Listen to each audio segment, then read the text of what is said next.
এদিকে যখন গঙ্গার রুদ্র রূপ, ঠিক পাশাপাশি আরেকটি ছবি আপনাদেরকে দেখাবো। সেবকের রংপোতে মারাত্মক ধস, নির্মীয়মান রেল টানেলে ধস, বৃষ্টির জেরে টানেলের একাংশ ধসে যায়, যদিও হতাহতের এই ক্ষেত্রে কোনো খবর নেই। সেই ছবি আপনাদের দেখাবো। বৃষ্টির জেরে রেলের যে কাজ হচ্ছিল সেবকের পার্শ্ববর্তী এলাকায়, সেখানে রেলের যে গার্ডওয়াল তৈরি করা হয়েছিল, মারাত্মকভাবে ধস নামে সেই গার্ডওয়ালে। দেখতে পাচ্ছেন নির্মীয়মান রেল টানেলের গার্ডওয়াল পুরোপুরিভাবে ধসে পড়ল, বিপর্যস্ত পুরো গোটা এলাকা।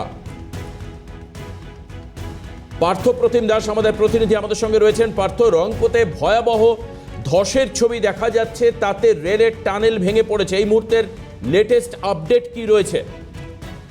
তুমি দেখো দেবাশিস, রংপুরে এই নির্মীয়মান যে টানেল রয়েছে তার কিন্তু 7 নম্বর যে টানেলটা রয়েছে রবীন্দ্রনাথ কাছে, ব্যাপক বৃষ্টিপাতের ফলে কিন্তু সেই টানেলের সামনের একাংশ ধসে পড়ে যায়। যদিও বা সেই সময় কোনো রকম শ্রমিক ছিল না বলে কিন্তু হতাহতের এখনো পর্যন্ত খবর নেই কোনো। তবে ধস সরিয়ে আবার কাজ স্বাভাবিক করার চেষ্টা করছে। তবে সেক্ষেত্রে তোমাকে জানিয়ে রাখি, এই টানেল নির্মাণে কিন্তু এই বর্ষার মরশুমে যাকেও একাধিকবার এই ধরনের ঘটনা ঘটেছে এবং যার থেকে কিন্তু একাধিক শ্রমিকের মৃত্যু হয়েছে।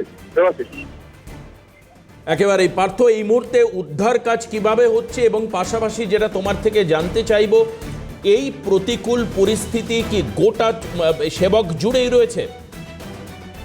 একদমই দেখো, রেলের যে নির্মীয়মান সংস্থা রয়েছে সেই নির্মীয়মান সংস্থা কিন্তু ইতিমধ্যেই উদ্ধার কাজ শুরু করেছে। বিভিন্ন উন্নত মানের যেসব যন্ত্রাংশ রয়েছে, জেসিবি লাগিয়ে সেসব লাগিয়ে এই ধস সরানোর কাজ চলছে।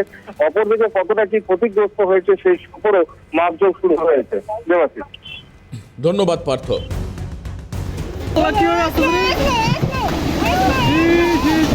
দেখো